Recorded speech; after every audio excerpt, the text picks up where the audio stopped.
This is the Fantasy Football Game Plan, where we talk about fantasy football and the NFL. Hey, man. Hey, how's it going? It's going well. How are you doing today? Good, thanks. How'd you do this week? Did you get a win? I did. I snuck by with a win. Okay, so what's your record now? 7-2, I believe. Oh, that's so awesome. I'm at 5-4. I battled back from 2-4, so I'm back in it. There's only two teams with a better record than me, so I'm working the waivers and it's paying off.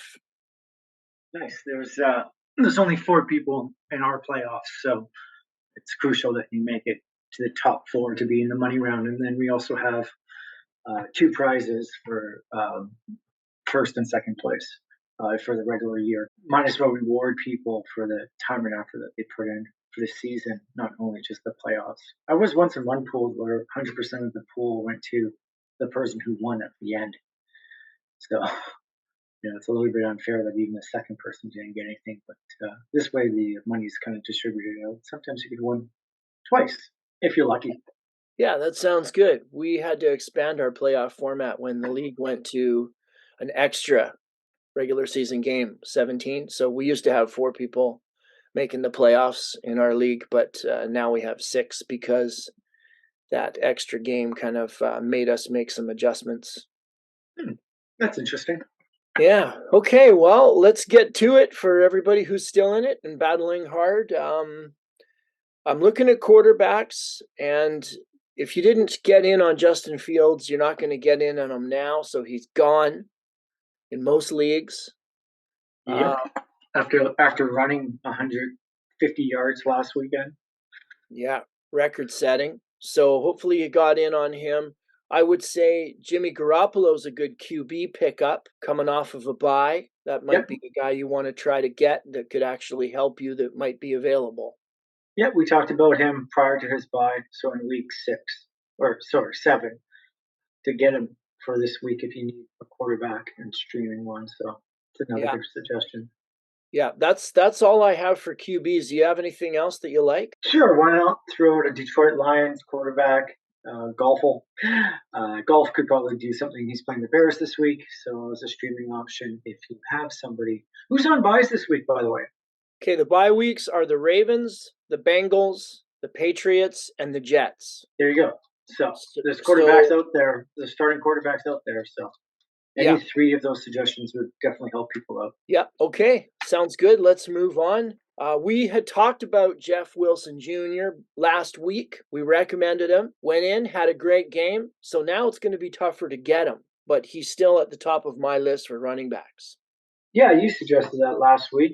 That's a great suggestion as well too. He's probably rostered in not many leagues. And then I also commented on Rachaad White because of Fournette's production too. So he was another guy that nothing really new to the conversation of people watching us week after week. But if you're tuning in for your first time, those are 2 that we talked about last week that are still really high on our charts. Yes, and also you've talked about Chuba Hubbard before, and then he got hurt. So he is healthier now, probably will play, and also game script will help him over Foreman, who I like and who I've been starting. But, they're probably not going to be ahead or competing in most games, although they have Atlanta this week. So it might be a bit of a split between Chuba Hubbard and Foreman. So I would say don't forget about Hubbard, one of your past suggestions. I would go with him. Cool. And then another guy that I've been holding out hope for is Isaiah Pacheco, and I know that didn't look good against the Titans, but the reason is because the Titans play the Chiefs so well defensively that they've got to keep throwing to stay in the game. It's going to get easier for the Chiefs now moving forward. So I like Pacheco as the starter for the Chiefs because I think they're going to be ahead and they're going to run a little more. And I think he should, if he's not going to get the goal line carries, there's something wrong there because Clyde Edwards-Helaire trying to run the ball on the goal line is not a pretty thing to look at. Pacheco's a big banger, and they should be putting him in there. So don't give up hope on Pacheco yet. Okay. If you need a running back from the Chiefs. Yeah, I know it's tough, but it is tough right now. It's a grind. You got injuries and you got bye weeks. So, we're really scouring for guys that can help you here. The last one I have is another running back by committee football team, which is the Eagles and Kenneth Gainwell. A lot of people we spoke about today, I guess, are just people we've always been recycling, but the reason why these people are only being recycled is because they're either getting dropped week after week or they just haven't been picked up. Um, these bye weeks are happening and affecting people's rosters. Yeah, but I mean, look at the Eagles. They're a good team. They're often ahead and they like to run the ball. So I know it's a committee, but you're bound to get something if you go with Gainwell. Let's go to receivers. Also tough right now. I had talked about Joshua Palmer for the Chargers last week. I picked him up. I played him. He got me 10 points, helped me get the win. Hopefully, people are listening. He's still the number one. There's all kinds of injuries over there. So if you can get Palmer, he's available in a lot of leagues. Try to get him. He's solid. Okay. Okay. Who do you like for receiver? Maybe available in leagues. Another Detroit Lion, Josh Reynolds. He wasn't playing last week or had a very slow week, but Reynolds is should be up for many targets against the Bears. The defense got a little bit weaker after the acquisitions of trade deadlines, so Josh Reynolds is someone to keep an eye out. Maybe as your number 3 in a PPR league, because one of your receivers might be out. Okay. I got another suggestion, even though his name isn't Josh, because all of our receivers so far are named Josh for some reason. But I'm going to go with, and I know the quarterback situation's bad, but Terrace Marshall Jr., Panthers, bad quarterback situation, yes, but they're playing Atlanta. It's going to be a competitive game, I think. They're going back to PJ Walker at quarterback, which I think is a good choice. So I would say Terrace Marshall Jr. is probably available in a lot of leagues and is someone who could be looked at. He's had 2 solid weeks in a row, 11.3 in my league standard scoring. They're playing Atlanta. He had a good game against Atlanta last time. So take a look at Terrace Marshall Jr. Yeah, he's their number 2 receiver on the Panthers from Moore, who will probably draw more in the coverage. I picked up Terrace Marshall Jr. last week after talking. We didn't mention him last week. He actually outproduced all receivers on his projected points in the PPR league by 4 times. So he did really well for me. Actually, probably also made me win my week. He will probably be on my starting 3 receivers this week too. I've got one more. It's Donovan Peoples-Jones from Cleveland. They're coming off a bye. People forget about some of the teams that were on a bye the week before sometimes. So now you've got a different pool of players available this week that weren't available last week. Donovan Peoples-Jones, there's not a lot of receiving targets in that offense. And also down the line, you've got Deshaun Watson coming back eventually. I think it's week 13 that he comes back, and he's a lot better of a QB than Jacoby Brissett. Not a better person, but a better quarterback. So consider Peoples-Jones coming off the bye. He's a good solid play. Yeah, that's great. Okay. That's a great suggestion. Okay, so let's move to tight ends. Speaking of teams coming off a bye, Denver, Greg Dulcich. If he's available, go get him. He's good. It's like Groundhog Day with you and Dulcich. He's a great player. I think he's their best player on offense. Has probably the one that Russell can find. Yeah, he's got the smallest sample size because he's been hurt the first part of the year, but boy, is he a player. Even downfield, they're throwing to him as a tight end. And you got somebody else? Cole Kmet, if he's not taken, I think, playing the worst defense in the league, or one of them. This week coming up, he should have a good outing against the Detroit Lions. Yeah, Chicago's figured out that offense is part of football too. And so they've started to participate in offense. And so all of a sudden you've got Justin Fields racking up points, throwing to the tight end. I drafted Kmet. I had to drop him because they wouldn't even throw him one ball in some games. Now last game he catches 2 touchdowns. And I'm thinking, yeah, thanks, Chicago coaching staff, for figuring that out now. Well, I think that's the reason why I'm bringing him up is because I do believe he was a high radar draft pick, but like you said, frustrations and then bench needs, he may have been dropped. So if people had room, they might have stashed him.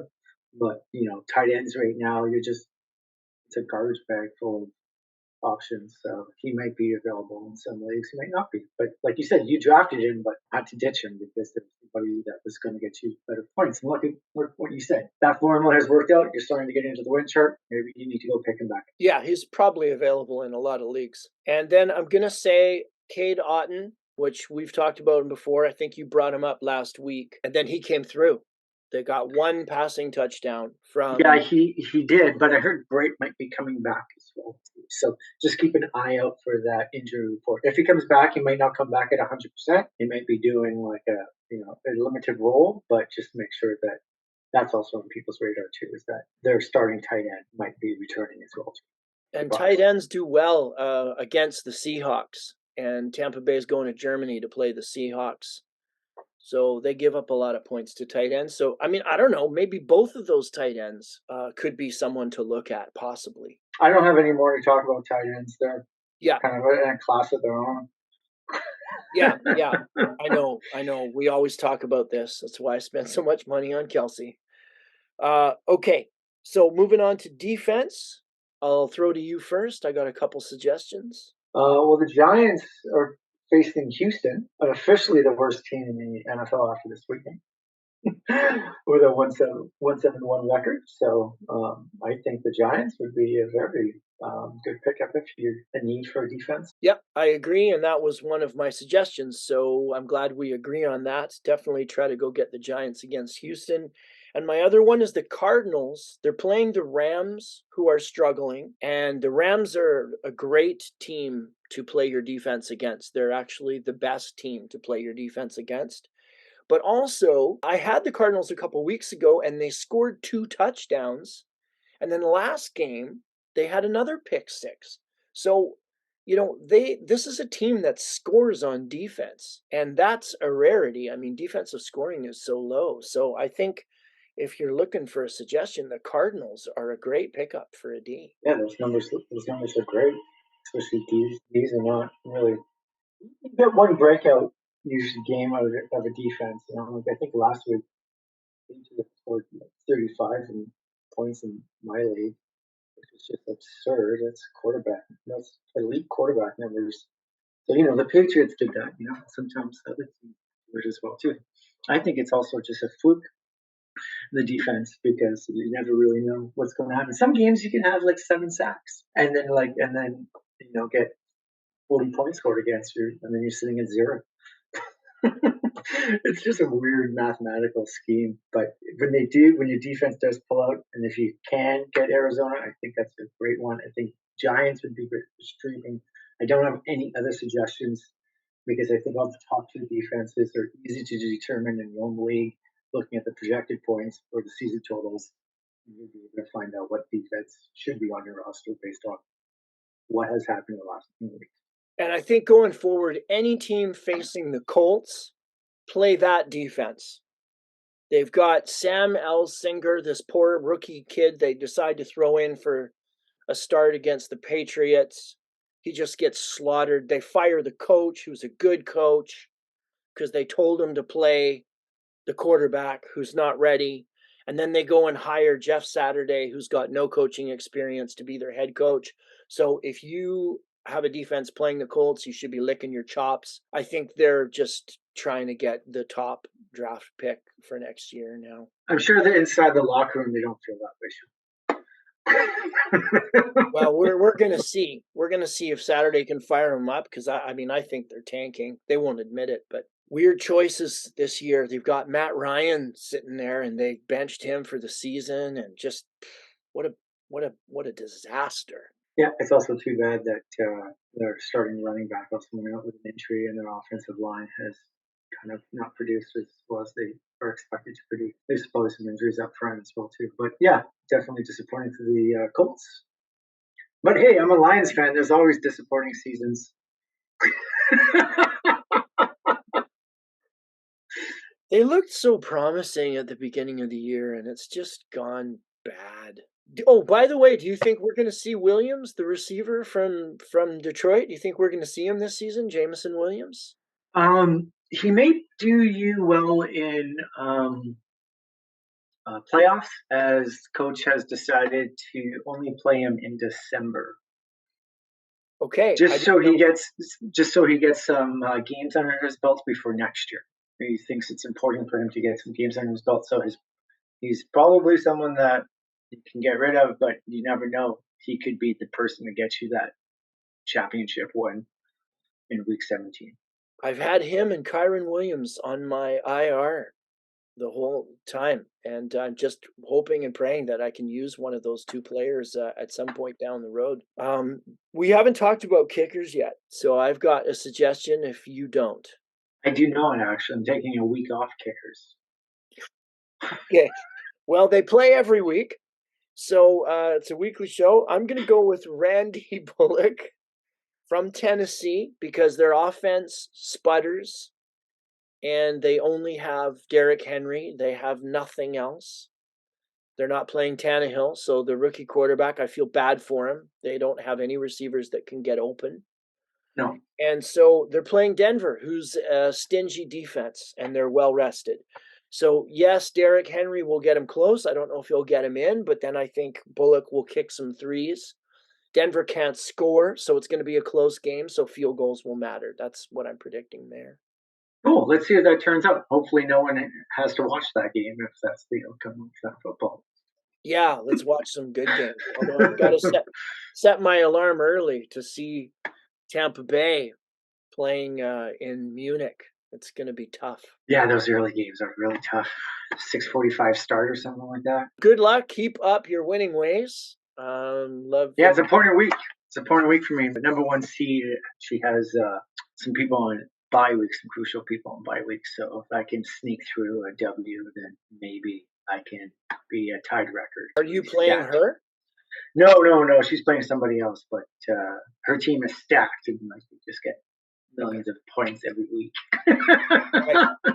Right. You're trying to catch her. Yeah, I'm trying to see if she could lose her week because of her buys situation, and the player that's not her buys, and use that as hopefully. But I'm playing a tough person too, so it's just it's every single week. You never know. You just got to go with the flow of what the NFL wants to do. Absolutely. I have been frustrated with Joe Mixon all season, but I've been playing him because I haven't had a lot of choices at running back. I invested heavily in getting him. I had no way of knowing that he was going to explode the way he did for 5 touchdowns.